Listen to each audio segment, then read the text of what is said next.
So in another video, I did explain that Kenya is not a nation, but a country where many nations reside. And I explained that we have nations that are nation states. And then, of course, we have nations that are just social nations. They don't have political structure. Now, Kenya has many nations. We can say maybe about 47 nations, different nations, and then we come together and we are in Kenya.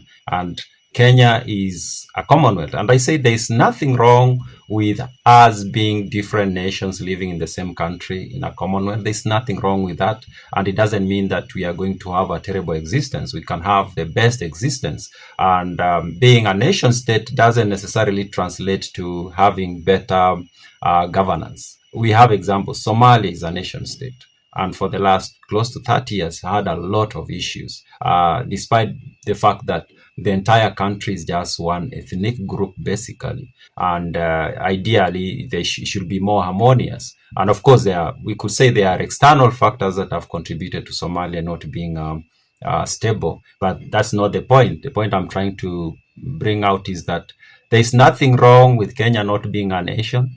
What matters is that we become a Commonwealth with rules, rule of law, agreements that are observed.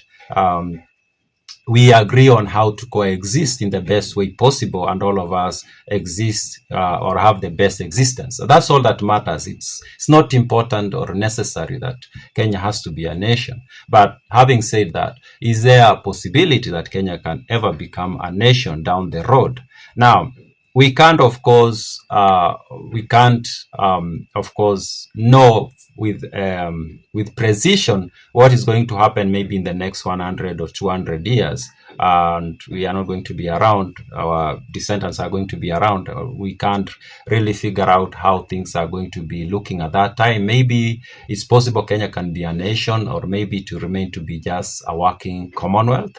Now, but we can look in the past and see examples of countries that later on became nations. And a good example that I will use is the ancient Roman Republic. Now, the ancient Roman Republic is a republic. I could say that it still holds the record of being the longest existing, the longest running republic. It went on for close to close to 500 years. It ran as a republic. Before that, it was a monarchy, of course, for close maybe to 300 years, and then later on it became an empire, and it kind of became something else. But I'm going to focus on when it was a republic, and maybe a little bit from when it was a monarchy. Now, the Roman Republic was not founded by a single tribe. Let's start from there. The origin of the Roman Republic was two tribes that met initially. There were the Trojans, who came from Troy, a city that many believe was in what we know today, some part of what we know today as Turkey, and they came down to the Italian peninsula. And when they reached there, they meet local tribes, and they met one tribe that was under the leadership of a guy who went by the name Latinus. The Trojans were led by a guy I think went by the name Aeneas, and they meet this local tribe. And Latinus likes these people, and they have conversation. They didn't fight them really. They had an agreement to work together, and Latinus gives his girl to Aeneas to marry, and that becomes a source of problem because this girl was supposed to get married to another king of a local tribe that was known as the Rutulians. The Rutulians fight Latinus and Aeneas, the alliance of Latinus and Aeneas, and Latinus dies in the battle, and Aeneas manages to defeat the Rutulians. And now Aeneas has a problem.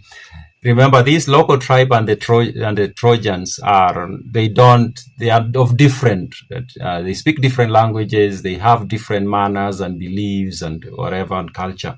But Aeneas does something. He brings them together and he decides to call them the Latins. And he tells them, now we are one people, we are going to work together. And over a period of time, they became the Latins. Actually, they became a tribe. Now, the Latins founded a city that was known as the Alba Longa, and Alba Longa was a very successful city.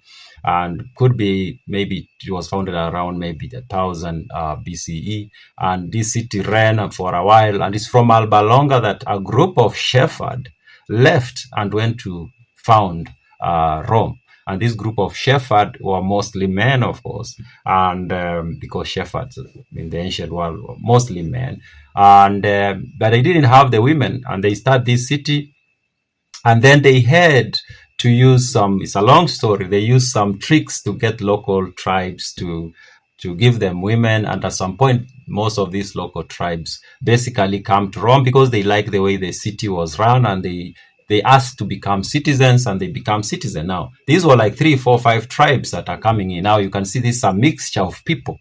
Now Rome, from very early on, of course, was fighting a lot with the neighboring people, and these neighboring people were tribes, of course, and it fought for many years with these tribes: the Volsci, the Aquii, the Samnites, and the Greeks to the south of the Italian peninsula. The Italian peninsula, yes. So there were hundreds, if not thousands, of tribes in the Italian peninsula this time, but the Romans managed to conquer many of them, and it was the way it used to work. And one policy of the ancient Roman Republic was that they had this policy of basically accepting anybody to come and become a citizen.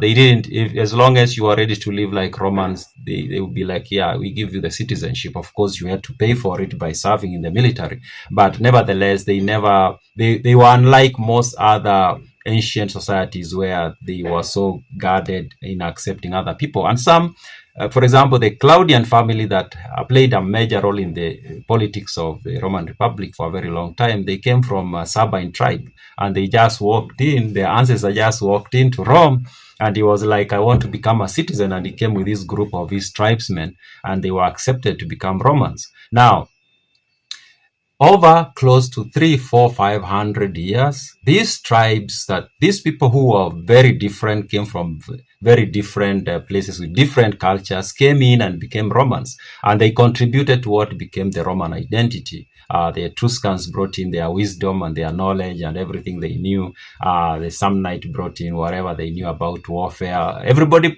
contributed something, and by the time Rome is becoming an empire, when Augustus becomes the first emperor, Rome was a nation because they spoke one language, had similar or the same beliefs. They basically shared ancestry because they had intermingled so much that it wasn't easy to be like, oh, you are Sabine, or you are Samnite, or you came from the Volsci tribe. They were Romans, and they became a nation. Now, recently we can say the US is kind of like doing something similar. It's doing a very good job at that because this is a very new country, relatively close to 300 years now, maybe to something, and they've managed to create a culture that is unique. They speak one language. They've intermarried indigenous Indians, whites, blacks, even though sometimes not so much. But the thing is, they are related. Even people who look black, you'll find that in their DNA they have white ancestors, and the people who look white, sometimes likely they have a black ancestor, an Indian ancestor, something like that. So they share that. So they are doing that. They are becoming a nation, or we could say they are a nation. So yes, it's possible that Kenya will likely become a nation at some point where the tribes will just disappear. The tribes we have now will just disappear with intermarriage and falling off of languages. And people at some point, maybe in 100, 200 years, if you ask somebody what is your origin, they will be like, oh, I'm a third Kikuyu, a quarter Kalenjin, maybe 20% some other tribe, maybe Luo. And at that point, it will be a nation. So Kenya can become a nation, but it's not necessary though. We can have a robust Commonwealth, even though our politics in that situation becomes very ethnic based. That is negative, but if we follow the rules and laws and order, it's no big deal. We can be a thriving Commonwealth, but maybe it's better if we become a nation. Who knows? Those are my random thoughts.